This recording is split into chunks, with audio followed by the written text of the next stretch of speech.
자, 유인환 박사도 기업가 정신에서 빼놓을 수 없는 인물입니다. 정말 대한민국 같은 대한민국 사람이라는 걸 자랑스럽게 생각할 수 있는 인물이죠. 자, 이분은 유한양행, 유한 킴블리, 자, 이런 회사를 설립한 최초의 장본인이기도 합니다. 자, 이분이 얼마나 나라를 사랑하고 우리나라를 위해서 애쓰신 분인지, 그리고 개인이 어떤 사업을 하는 데 있어서의 그 마인드가 그냥 단순히 이익을 창출하고 수익을 내면 끝나는 것이 아니라 그게 국민들한테 국가의 발전에 기여를 하는지 안 하는지가 이 사람한테는 정말 중요했던 것 같습니다. 그렇지 않고서는 어떻게 가족들한테 그렇게 유산을 남기지 않고 사회에 환원하고 학교를 짓는데 기여를 했겠습니까? 저도 자식을 키우고 하지만 그런 결정과 결단을 내리는 게 결코 쉽지 않습니다. 저는 기껏해야 지금 도서관 하나 정도 기증을 할까 지금 생각 중인데 모르겠습니다. 더 크게 성장하면 지금 현재로서는 그렇습니다. 도서관 하나 정도를 제 이름으로 해서 완성을 해서 사회에 기여를 해서 책을 보러 올 수 있게끔 기증을 하려고 하는데 이거 하나도 사실 어려운 결정인데 어떻게 이렇게 그 많은 땅을 또 토지를 그죠? 자녀들한테 상속하지 않고 대단합니다. 그죠? 그는 늘 국가와 민족을 생각했던 인물로 정직한 기업가, 독립운동가였다. 자, 그러면서 유한양행 행보를 안티프라민이죠. 제조했고요. 다 읽어보면 그렇지만 건강한 국민만이 장차 교육도 받을 수 있고 나라도 되찾을 수 있다. 그래서 우리가 나라가 그 일본한테 뺏겨가지고 독립운동의 진상을 미국 국민에게 알리는 한국 국민이 미국 국민에게 보내는 호소문에서 일본과 국민에게 보내는 메시지 작성 반포를 하고 그는 독립운동을 전 세계에 알리기 위해 노력했다. 미국에서 유학을 가고 있던 시절에도 미 동포들과 함께 독립운동 단체를 조직하고 활동을 주도했다. 그 다음에 우리나라의 특산물인 도자기, 대나무 제품 등을 미국에 수출하여 민족 자본 형성에 기여했다. 한마디로 독립운동 자금을 모았다는 거죠. 유한양행의 수익금은 독립운동의 큰 자금줄이 되었다. 그 파라소닉의 창업주가 누구죠? 파라소닉 누굽니까? 그분도 사실 그 일본의 그 세계적인 2차 대전을 일으켰던 인물입니까? 하여튼 누구죠? 그 인물들을 지지했던 전쟁의 물자를 제공했던 인물이지 않습니까? 그래서 어떻게 보면 기업가로서의 존중은 하지만, 그렇죠? 어떻게 보면 전 세계 나라를 빼앗으려고 했던 그런 어떤 못된 사고방식을 가졌던 그런 정신에서는 우리 유한 킴블리의 유일한 박사 따라올 수가 없죠. 그죠?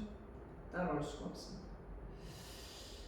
자, 그래서 미국의 전략정보처 협력해 일본 상대로 침투작전에 참여를 해가지고 참여를 하기 전에 이미 뭡니까? 원자 폭탄이 터져가지고 실제 특수훈련을 다 받고 날아가다가 이제 끝난 거죠. 날아가다가 실제 공격을 하지 않고. 자, 그래서 비록 작전 명령을 기다리는 중 일제가 항복해서 작전의 실행은 되지 않았지만 자기 한 목숨 다 바쳐서 나라를 구하겠다는 마음은 그렇죠? 대단하죠. 강복 후에 대한상공회의소 초대 회장으로 활동하면서 한국 경제 발전에 힘을 썼으며 누구보다 교육의 중요성을 강조했던 그는 여러 교육기관 장학재단을 설립을 했고요. 노블리스 오블리제 하면서 기업의 모든 기업 기능이 단순히 중요하죠. 돈을 버는데 머문다면 수전노와 같은 다를 바가 없다. 유일한 박사는 애국, 애족의 정신을 기업과 경영의 기본 이념으로 생각하고 기업 이윤을 우량 제품의 제조 판매에 의한 공헌의 어떤 대가로 이해했다. 그래서 우리가 이런 제품을 우리가 판매 수익을 내는 것은 국가한테 혜택을 받았다. 그러니까 당연히 그 혜택을 국민들한테 돌려줘야 된다라는 생각을 하게 된 거죠.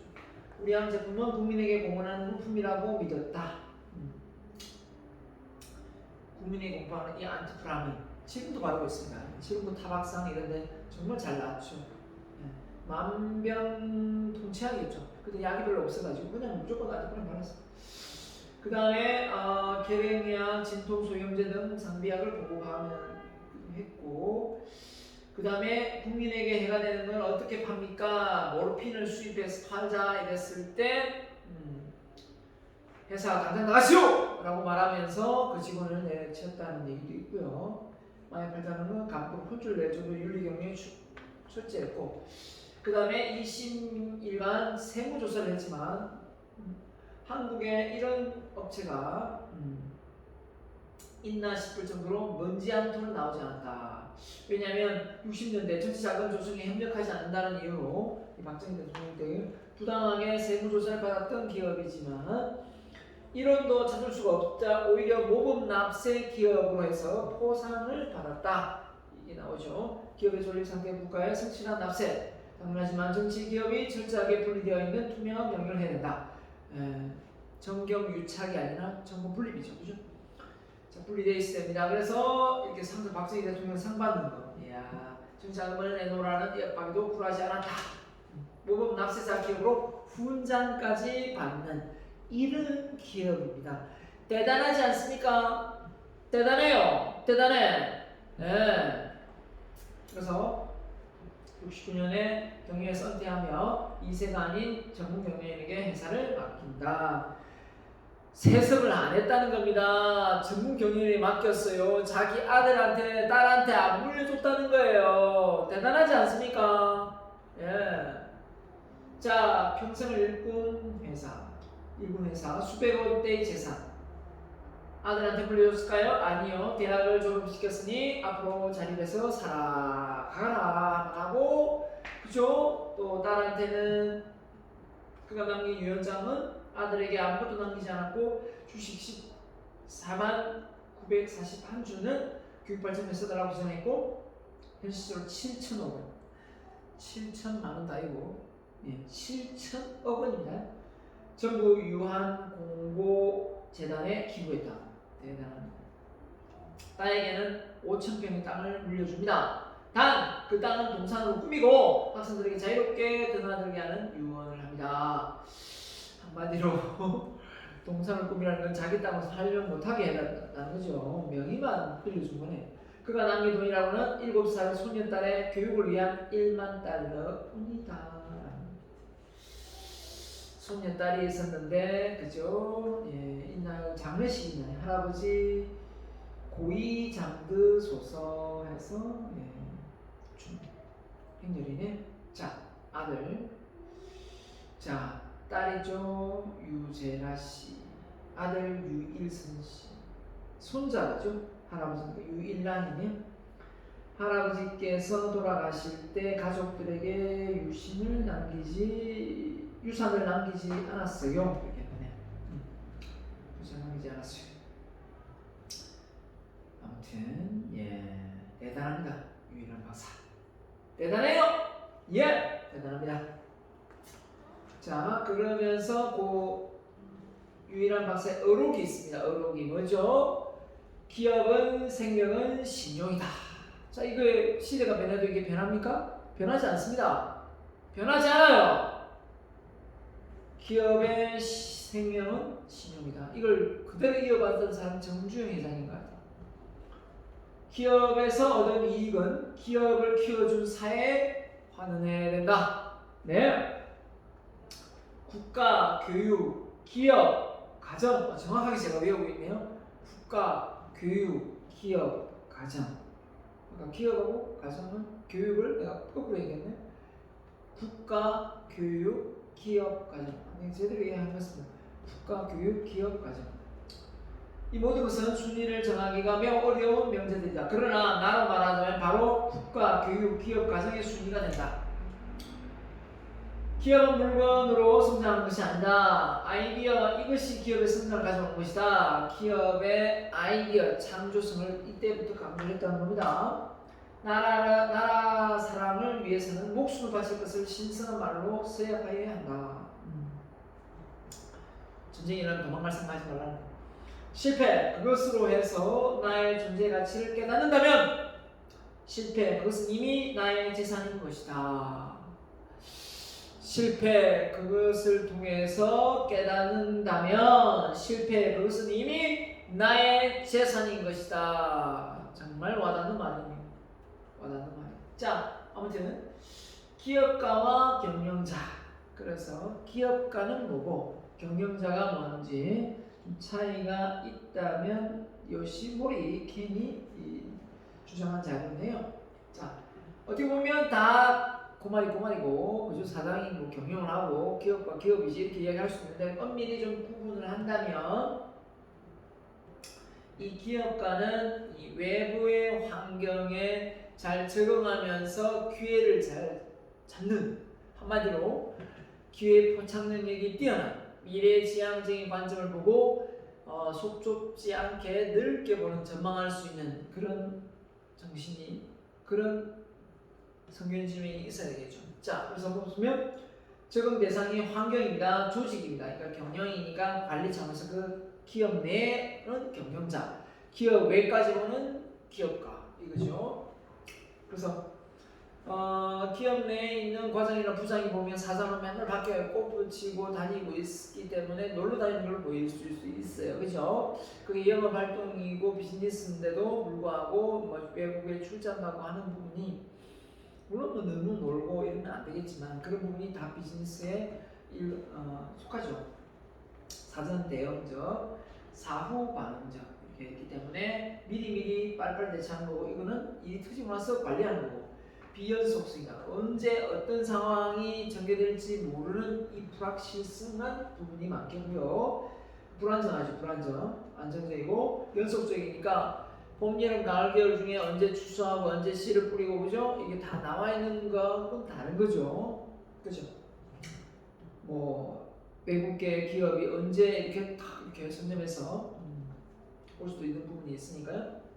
그래서 전략을 중시하고 관리를 중시하고 목적, 수단, 이게 차이가 있네요.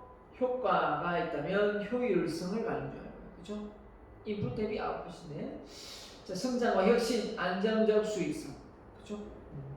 개척자 정신이 강한 부분이 있죠. 신사업에 대한 진입, 기존 사업에서 철수, 대규모의 기술 혁신 때문에 생산성 향상, 생산성 기술 개선, 원가 절감, 이런 부분이 좀 안정적으로 가는 차원의 경영자, 관리자가 취할 행동이고요.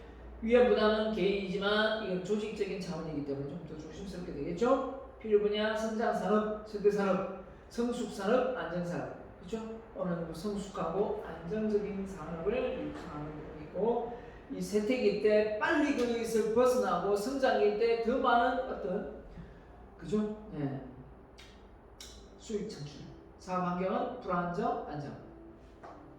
그런데 잘 보십시오. 이렇게 좀 이게 보수적인 타입으로 기업을 운영하고 있는 경우와 이렇게 좀 혁신적이고 좀 도전적이고 이런 부분의 기업을 운영하는 사람이, 이런 부류의 사람들이 조화를 이루면서 조직을 만들어가는 것이지, 이런 사람들이 좋고 이런 사람은 좀 고리타분하고 시대에 좀 떨어진 사람처럼 생각하면 안 됩니다. 관리라는 건 필요한 거고요. 누가 일을 벌려놓으면 그걸 또 관리를 해야 되는 부분이 많습니다. 그렇기 때문에 이 관리자와 기업가는 뗄래야 뗄 수 없는 사이고요. 그죠? 그걸 조화롭게 가는 게 중요한 겁니다. 그래서 기업가는 뭡니까? 기회를 인식하고, 그죠? 기회를 빨리 포착해야 돼요. 외부 환경 속에서. 경영자는 통제하고 어디에 돈 새는 데가 없는가? 원자재를 싸게 구매할 데가 없는가 이런 부분을 자꾸 이제 또 직원을 어떻게 구조조정할 상대가 없는가 이런 거 보겠죠. 자, 그래서 기회 포착 현실적이고 단기간, 자 점진적이고 장기간, 속전속결로 빨리 해야 될 게 많으니까 단계로 본 것 같아요. 자원 확보 많은 단계를 밟지만 각 단계가 잘 드러나지 않는다. 위임에 관건한 구조하에 체계적으로 의사결정이 이루어진다. 단계. 그 다음에 관리 자원이 획일적인 활용, 기존 자원을 최적 활용하는데 한정된 기존 자원을 활용한다. 이렇게 했는데, 자 경유 구조는 다음 면의 비공식 네트워크를 가진 평면 조직이다. 관료 조직이고 수직 하이라키 조직이고 위에서 서열식으로 의사결정이 일어나서 밑에 하달되는 조직이죠. 근데 이제 이 기업가는 말 그대로 빨리빨리 이렇게 대처해야 되기 때문에 그렇죠?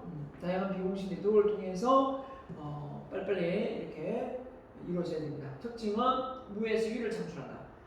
작은 유에서 큰 유를 창출한다. 없는 것에 없는 것이 아니고 없는 것에서 유를 창출하는 부분이니까 그만큼 좀 도전적이고 혁신적인 부분이죠. 최종 책임은 재산권에 대한 책임, 경영 책임, 경영권에 대한 책임. 한마디로 쪽박을 살 수 있는 부분이 기업가 정신입니다. 그래서 기업가 정신이 있느냐 없느냐를 보고 창업할 의사가 있느냐 없느냐 기질적인 부분도 발견할 수가 있는 거고요. 저 역시도 마찬가지입니다. 그렇죠? 예, 이런 마인드가 없으면은 계속 안주하고 또 발전성이 없지만 또 그렇다고 해서 너무 남들보다 앞서가려고 하다 보면 그 몇 발짝 차이 내에서 일어날 일들이 너무 앞서가다 보면 또 4차원, 5차원 소리를 들을 수 있거든요.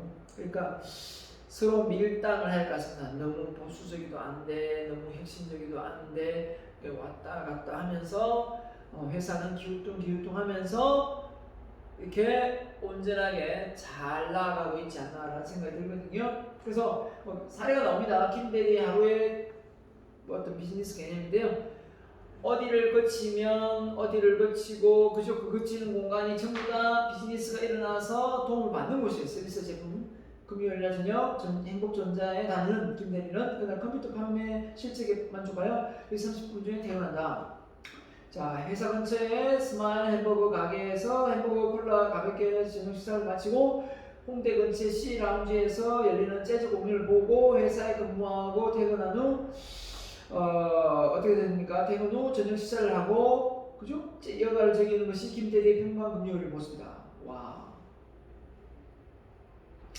그죠? 김대리는 컴퓨터 판매 실적에 만족하면서 6시 30분에 퇴근을 하고 회사 근처에 햄버거 가게에서 햄버거를 먹고 그죠? 저녁 식사를 하고 홍대 근처의 라운지에서 재즈 공연을 갔다가 SS 근무하고 퇴근 후 자택에 식사를 하고 이런 식의 어떤 부분인데 자, 이 여러 가지 일이 일어났지만 여기서 비즈니스가 각각이 다 일어났지 않습니까? 그죠?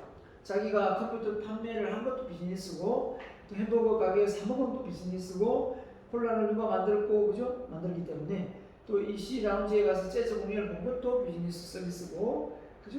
네. 이동했다면 차를 탔다면 다 비즈니스.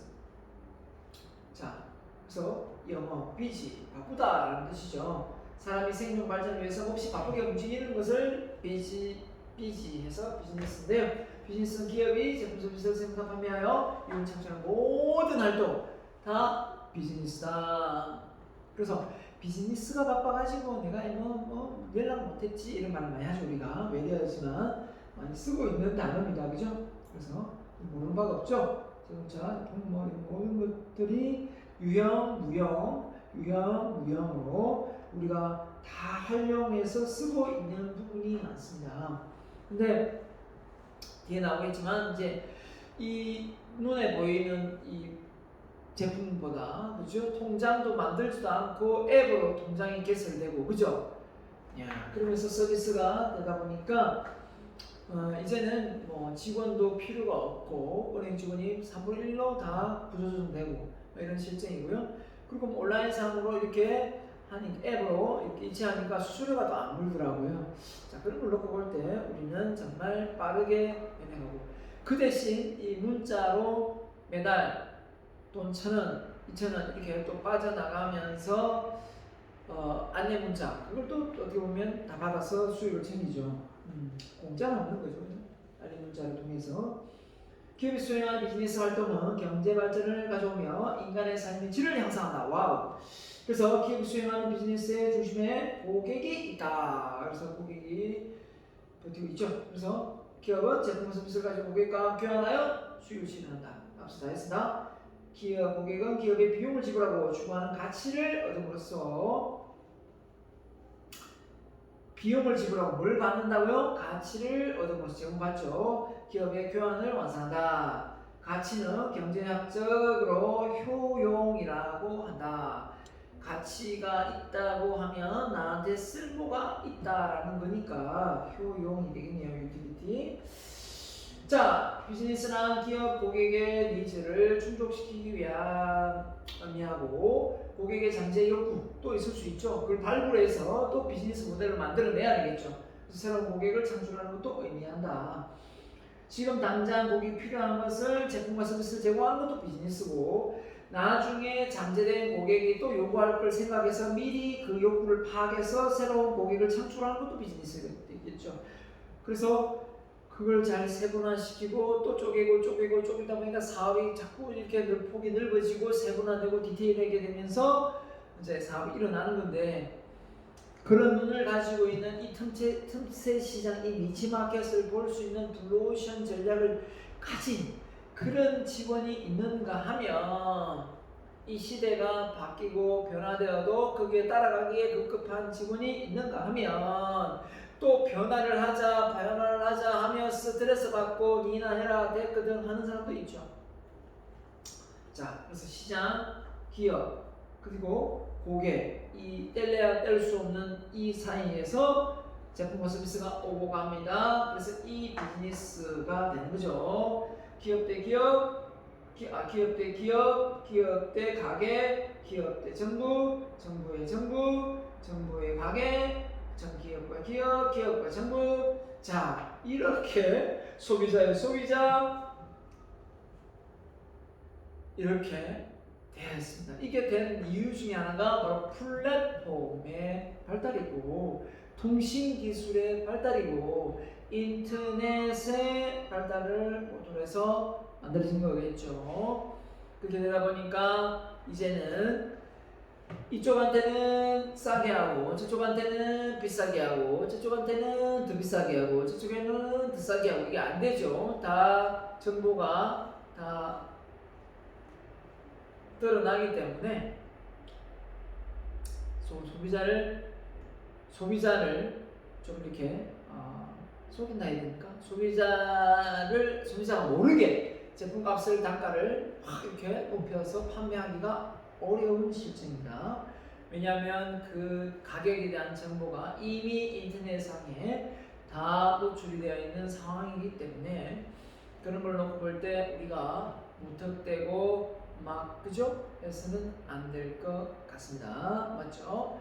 자, 가보겠습니다. 그래서 민간기업 시스템과 비즈니스. 자, 민간기업 볼까요? 민간기업은 말 그대로 민간기업 시스템은 소비자의 수요 필요를 충족시켜 스모한 기업들에게 보상이 돌아가도록 하는 경제 시스템입니다. 자, 기업의 경제활동에 대한 정부의 간섭을 최소화하는 시스템입니다. 와, 그죠? 소비자 욕구를 충족시키는데 생산 서비스 투입 요소를 잘 확보한다. 자유시장 경제체에서 민간기업의 시스템과 상통하는 경우는 자본주의 체계가 보이지 않는 손이죠. 필요에 의해서 만들어지고 서로 보인다. 그래서 경제를 가장 잘 돌아가게 하는 것은 소비자의 선택과 수용을 받기 위한 비즈니스 간의 경쟁이며 이 경쟁이 개념이 바로 시장 보이지 않는 손, 아담 스미스의 보이지 않는 손이 되는 겁니다. 자, 근데 보실까요? 사유재산, 이익, 선택의 자유, 경쟁의 어떤 권리. 자, 기본권이죠. 민간기업 시스템의 사유재산을 인정한다. 공산주의가 아닌다면, 자본주의 국가라면 사유재산 인정하죠. 북한은 어떻게 되나요? 북한 인정 안 하죠. 중국도 인정 안 하는 부분이 있죠. 자, 이런 부분에서 우리가 내 것이 없다. 내 게 아니다. 자, 이런 나라에 우리가 태어났다고 생각해보세요. 얼마나 끔찍합니까? 얼마나 끔찍해요. 이 대한민국이 정말 살기 좋은 나라다. 그 생각합니다. 이익을 내가 선택할 수 있고 선택의 자유가 있고 경쟁할 권리가 있다. 네, 그렇습니다. 자, 이제 세대에 대한 권리, 토지, 건물, 기회, 장치, 설비, 발명품, 특허, 개인상, 소유물, 저작물, 무형, 정보, 저작권, 재산권 모두 다 소유, 사용, 구매, 판매, 정리할 수 있다. 지금 삼성 이건희 회장이 돌아가셔가지고 정여세가 얼마요? 10조라 했습니다. 10조. 그래서 우리가 상속세가 살아있을 때 주는 걸 정리하고 돌아갔을 때가 상속세잖아요. 상속세가 60%가 봐요. 60%. 그래서 그 유럽이나 이런 프랑스 쪽에는 뭐 30% 정도 되나 봐요. 우리나라 60%다 보니까 너무 많다.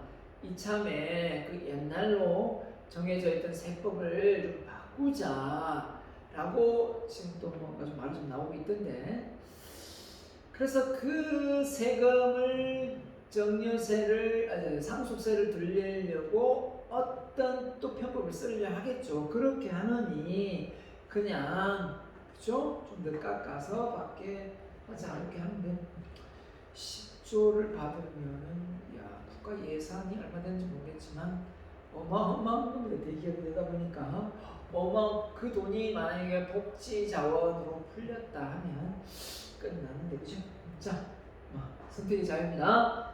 시민들이 자신의 고용, 구매, 투자를 선택할 수 있음을 의미합니다. 선택의 자유. 자, 그 다음에 민간기업은 공정한 경쟁 환경을 조성하는, 맞죠? 누가 선의 경쟁합니다. 근데 이게 이제 누구에 의해서 공개 입찰을 내야 되는데 이게 누구 힘으로 이게 당선이 되거나 입찰에 응해지면 안 되겠죠. 자본주의 국가가 아니고 시장경제체계가 아닙니다. 이에 위배되는 기업 행위는 규제를 한다. 네. 기업인들이 정치인들의 어떤 국회의원이 누구 나간다 그러면 거기에 줄을 서서 정치 자금을 내고 하다 보면 나중에 본전 생각 나지 않겠습니까? 나죠. 그러면 당연히 그 국회의원이 내지 않아야 될 곳에 길이 나고 발전하지 않아야 될 자연 녹지가 발전이 되고 그죠? 개발 제한국이 갑자기 도로가 나고 이런 상황이 발생되는 겁니다. 그래서 보통 시의원이나 국회의원이나 이 사람들이 사놓은 땅이 그 주변에 땅값이 엄청나게 오르는 그런 말도 안 되는 그런 상황이 발생되고 있습니다. 그러니까 한 몫을 챙기려고 정치를 하고 있으니 이 대한민국이 세계 1등, 아시아 1등 넘어 글로벌 1등이 될 이 대한민국이 이래서 되겠습니까? 예? 정치를 하려고 하면 자산은 좀 적어두고 오롯이 국민의 이익에 도모하는 방향으로 정치를 해야 되지 않겠습니까? 자기 호주머니 사정이 좋아지는 방향으로 정치를 해서는 절대 안 되겠습니다. 예? 맞죠? 자, 그래서 기업 간의 불공정한 기업 행동에서 소비자 보호를 해야 되겠고, 부당한 경쟁으로 해외 피해를 보는 기업 보호를 해야 되겠죠. 소비자와 사회 전체의 후생 향상에 이바지하기 위해 노력을 했습니다. LPG 가격 단합행위. 그래서 더 싸게 판매가 돼야 되는데 오히려 단가를 올려서 많이 받으려고 하는 부분. 정유회사도 마찬가지고요. 자, 이런 부분이 단합행위가 좀 있습니다. 자, 그래서 경영은 환경 변화에 잘 적응하는 시스템을 개념니다. input 대비 output. 결국은 이 변환 과정이 경영입니다. 맞죠? 이거 모르는 사람 없죠? 그래서 누가 경영을 잘하느냐, 이 환경에 맞게끔 잘 계획, 조직, 지휘, 조정, 통제 이걸 잘하느냐에 따라 아웃풋이 달라지는 거 아니겠습니까? 자, 그래서 경영은 말 그대로 빨리 넘어가겠습니다. 1인 기업 가구의 증가는 많은 기업들의 제품의 변화를 가져오거나 편의점 유통의 증가를 촉진시키다. 오, 맞죠? 경영 시스템은 비즈니스보다 간접적으로, 직접적으로 영향을 미치는 주주, 고객, 경쟁 등 과학 환경의 요구와 변화에 적응해야 된다. 그래서 과학 환경은 기업의 행위나 성과에 영향을 미치는 다양한 집단, 개인의 이해관계들로 구성되어 있는데 이 사람들이 원하는 대로 잘 맞춰서 해야만 잘 진행되겠죠. 비즈니스가.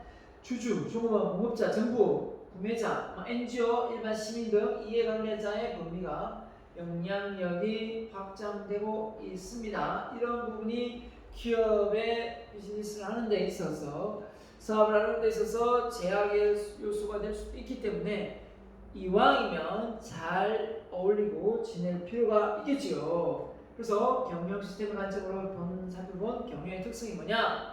시스템입니다. 경영은 조직의 목적, 목표를 달성하기 위해 피드백, 즉 연속성, 순환성을 갖는 과정이다.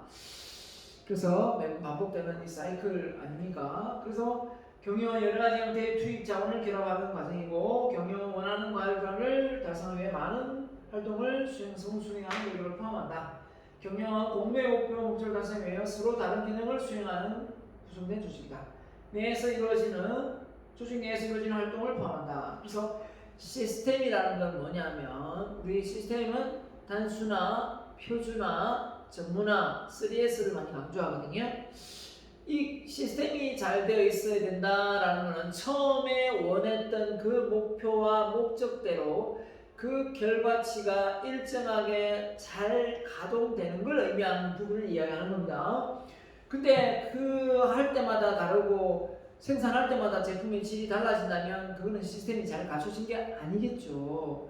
이 시스템을 잘 갖춰서 갑자기 일치월장하는 시스템 사업 비즈니스가 바로 프랜차이즈지 않습니까? 프랜차이즈. 그래서 너도 나도 프랜차이즈 규격화 하려고 애를 많이 씁니다. 레시피 같은 경우는. 근데 그게 이제 잘 스며들어서 표준화, 전문화, 그죠? 예, 할 수도 있지만 단순화시킬 수도 있지만 그게 잘 안 되는 경우가 있죠. 그런 경우가 뭡니까? 소비자에게 하게 될 이 마인드죠. 이런 게 규격화될 수 있습니까? 안 되죠. 안 됩니다. 가능하지가 않죠. 그죠? 자, 그런 부분이 있을 수 있네요. 그래서 경영에 들어가는 부분에서 우리가 이 부분을 모르는 게 없고요. 자, 어떤 자원을 넣어서 어떤 인풋 결과를 만들어낼 때 계획, 조직, 지휘, 조정, 통제 이렇게 네 가지로 표현할 때도 있고요. 자, 그래서 경영, 계획, 조직, 지휘, 조정, 기업과 사회 할 때 배웠을 겁니다. 계획, 그죠? MBU. 자, 어떤 계획을 잘 수립했으면 조직을, 사람을 잘 짜서 운영할 수 있는 시스템을 가동해서 누군가 한 사람이 진두지휘해서, 그죠? 원래 처음에 계획했던 방향으로 잘 통제해서 어떻습니까? 목표를 달성하는 거죠. 모든 것이 이런 시스템 과정 속에 경영이 관리되어지는 겁니다. 맞죠? 자, 그래서 이걸 모르는 바는 없으니 넘어가겠습니다. 그래서 기업 경영활동의 계층이 3단계다. 최고경영청 전략적인 부분을 하고 중간관리는 관리 업무를 하겠고 현장에 있는 일반관리청은 운영의 기술이나 이런 현장 실무와 관련된 일을 하게 될 수밖에 없는 거죠. 예, 그렇습니다. 그래서 경영은 어떻습니까? 반드시 효율적이고 효과적이어야만 업무 생산성이 올라갈 수밖에 없는 거죠. 그래서 효율성이라는 것은 인풋 대비 아웃풋이 좋은 것이고 효과는 말 그대로 처음에 목표했던 바가 만들어지는 게 효과 아닙니까? 그죠? 그래서 우리가 이 처음에 올바른 목표 선택과 달성 여부에 따라 가는 것이 있는데요. 그 효과를 잘 보지 못했다면 어떻습니까? 효율성이 아무리 뛰어났다 하더라도 그 다른 효과를 발휘할 수 있는 효율성을 가야 되겠죠. 그죠? 자, 그렇게 놓고 볼 때 효율성과 효과성 그 차이를 이해하기 쉽게 한번 본 적이 있을 겁니다. 다른 책에서 그죠? 기업사에서 볼 수 있는 평가 대상이 효율성, 자원의 사용 정도 얼마나 적게 넣고 가치는 더 높게 할 수 있는 거군요. 자, 효과는 목표가 달성돼야 돼. 목표가 달성돼야 되는 거고 의미는 일을 올바르게 하는 것이라면 옳은 일을 하는 것이고 지향하는 것은 최소한의 자원 투입으로 최대의 산출이지만 어떻게든 목표가 달성되느냐 안 되느냐 이게 포커스가 맞춰져 있는 거고 목표 달성은 목표 달성이고 그저 목표 달성을 하는 거 목표 달성의 수단이 어떻게 되느냐 그 효율적이냐 아니냐 이걸 놓고 본 다음에 목표를 달성했느냐 안 했느냐 초과상간에 빈대가 나타나서 불씨를 벌였더니 효과는 있지만 효율성은 떨어진다 맞죠? 예, 수단은 별로 안 좋았다 이렇게 생각할 수 있죠. 결과는 효과는 좋았다 이렇게 볼 수 있는 거죠. 자, 그래서 모두의 조직은 효율성이 높고 효과성도 높다. 이 두 가지가 낮아지고 따로 놀면 안 된다라고 보고 있는 겁니다. 그래서 이 경영의 효율성을 꾀하려면 어떻게 되죠? 그동안 들인 노력에 비해 얼마나 결과를 얻어내는지 하는 문제. 생산성의 개념과 유사하며 목표 달성에 들어간 비용을 고려하는 개념. 그래서 비용이 적게 들어가야 효율성이 나오니까 투입 산량의 산출량 비율로 비율이 커질수록 효율이 커진다 당연하죠. 그러니까 소기의 목표를 달성하는 거, 의도한 목표를 양적 질적으로 달성하는 거. 하여튼 목표가 달성되는 효과입니다. 자, 그래서 경영 마인드는 자 이렇게 경영 마인드 핵심은 세 가지다. 고객 중심이냐, 경쟁 우위 마인드냐, 가치 극대화 마인드냐. 자, 이 부분은 아마 기업가 사회 과목을 제대로 공부했으면 이 부분은 아마 잘 이해를 하고 있을 것 같습니다. 고객 중심 마인드, 경쟁에서 이기겠다는 마인드, 그 다음에 가치 극대화 마인드, 가치 극대화 더 질 좋고 고객한테 그 돈을 받는 것 비해서 더 부가치가 높은 제품을 만들어내는 거죠. 가치 활동이죠. 가치 활동. 그 가치 활동이 없으면 효율성이 떨어지고 고객한테 가치가 없는데 돈 내고 사겠습니까? 기업의 비즈니스 활동은 전체 기업에 창출하는 총 가치는 고객들의 제품 서비스를 제공하는 것에 대한 대가로 그 기지관은 금액으로 측정될 수밖에 없다. 비싸다. 가치가 높다, 싸다, 가치가 떨어진다, 인기가 있다 이거죠. 기업의 비즈니스 활동을 통해 창출한 가치가 좀 만들고 판매하는 과정에 사용한 비용을 초과할 때 이게 초과분이 바로 기업의 이익이다. 결국은 그 제품과 서비스를 만들어냈지만 가치 제공에 비해서 이윤이 더 많이 들어와야 되겠죠. 비용이 더 많이 들어가야 되겠죠. 이윤이 더 많아야 되면 그게 이익이 되겠죠. 맞습니다. 가치 창출돼서 수익이 더 나야 되니까. 자, 그래서 이건 뭐 얘가 나오는 거니까 보면 되겠고, 자, 아주 뭐 다익백이죠. 고객 창출 과정은 가치 전달 과정을 수반하고 이러한 일련의 가치 전달 과정은 가치 사슬, value chain 나오죠. 자, value chain 기업의 연계 시스템은 단계별로 결합하여 상호 의존적인 활동으로 이루어져 있다. 자, 기업 외부의 공급자와 유통업자의 가치 활동도 연계되어 있는데 이들과의 최적화의 연계 활동을 통해 거래 비용, 시간 최소화 비용 해야 된다. 거래 비용이 적어야 되고, 그죠? 시간을 빠르게 해서 경쟁을 앞서야 되겠죠. 시장 내에서 경쟁의 우위를 확보해야 비즈니스가 일어나겠죠. 그래서 주된 활동이 뭐고요? 지원 활동이 뭔가 이 책에 나와 있는데 이게 주된 활동, 내용 물류, 생산, 외부 물류, 마케팅, 서비스 이게 주된 활동이 되겠고요. 지원 활동은 자 기술 개발, 인적 관리, 기업의 하부 구조, 구매 활동, 물적 획득 이렇게 됩니다. 그래서 보면 되고 그다음에 네트워크가 자 플랫폼이죠. 플랫폼. 자 플랫폼이다. 자 특정 상품의 수요가 다른 사람들에게 영향을 주는 효과. 자 그래서 네트워크 효과, 교차 네트워크 효과에서 표준이 되는 기술 제품에 대해 사용자가 많아지고 사용하는 소비자가 많을수록 그 제품의 사용 가치가 높아짐에 따라 제휴 공급자나 파트너가 많아지는 효과라고 했습니다.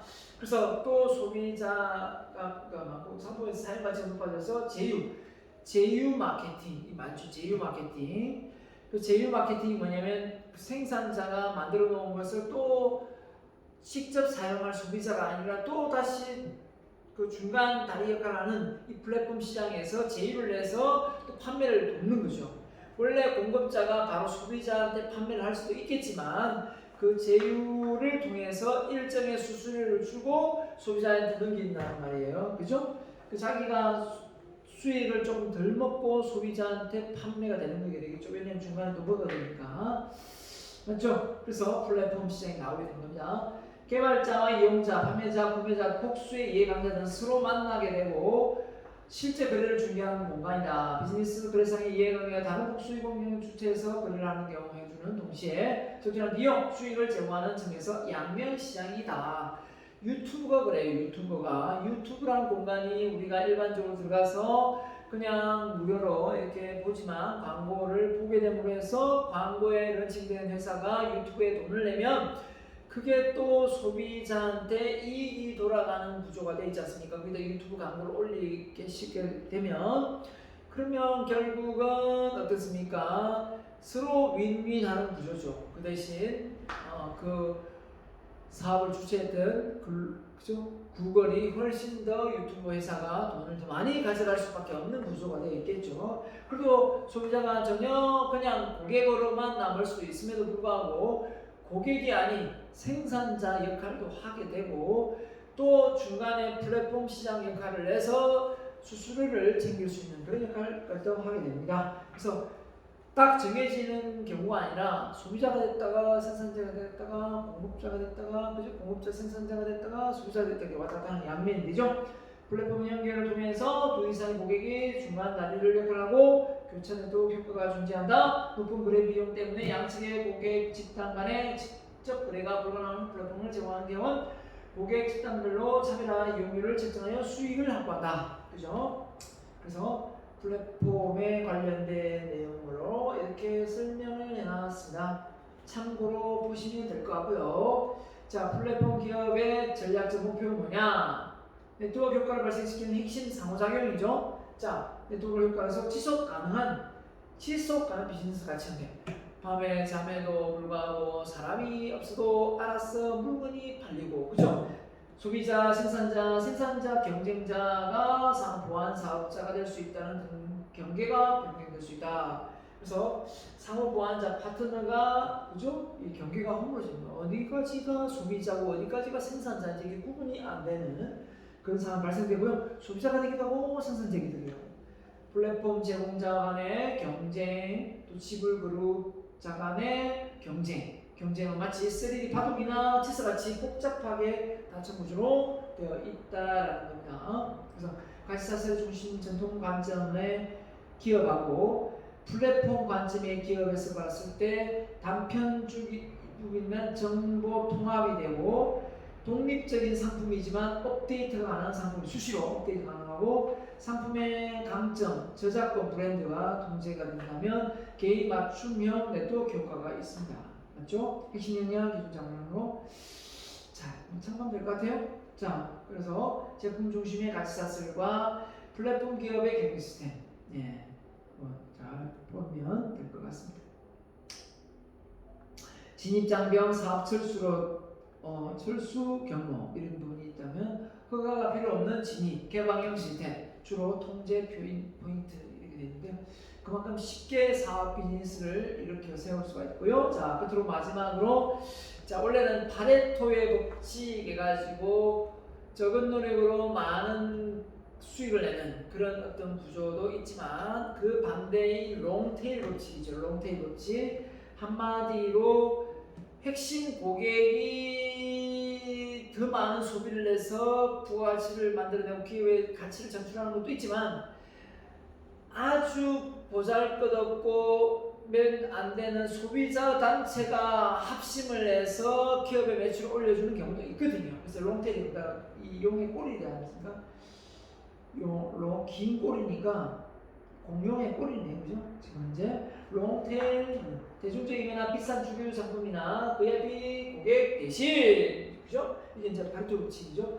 다품종 소량 생산 비주류의 상품이나 비주류의 고객으로부터 매출 수익을 더 많이 이득을 얻는다 이거죠. 그래서 문구점 앞에 초등학생이 100원, 500원, 1000원, 600원 떡볶이 사 먹고 하는 것이 그 문방구 직원은 그 주인한테는 이게 뭐 애들 뭐 100원짜리 200원짜리 하지만 우습게 보지 마세요. 돈 엄청나게 잘 법니다. 바로 그런 거죠. 롱테일 법칙, 롱테일 법칙입니다. 자, 이번에는요 여기까지 하고 여러분이 리포트는 여러분이 6장까지 하죠. 6장까지 해서 노트 정리를 하는 걸로 하겠습니다. 노트 정리. 어차피 공부를 해야 되잖아. 시험 치려면. 그래서 6장까지 배운 내용을 노트에다가 핵심 내용을 각 장별로 정리해서 제출하면 그걸로서 리포트 점수 다 나가도록 하겠습니다. 알겠죠?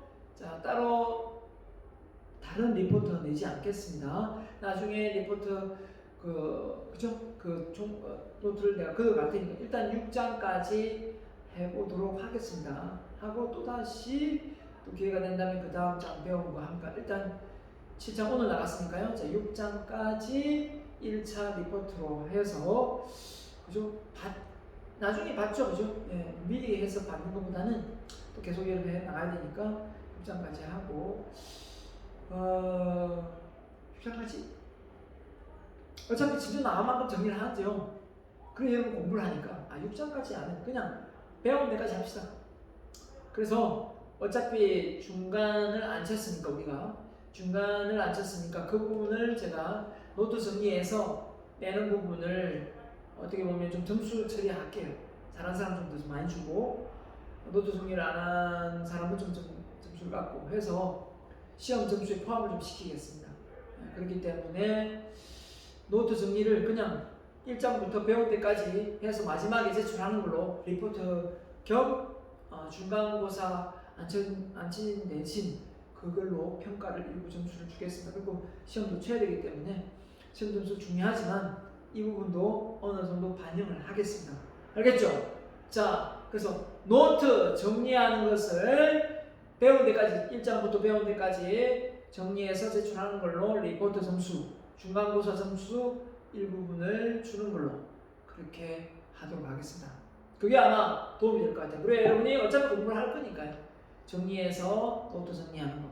분량은 상관없습니다.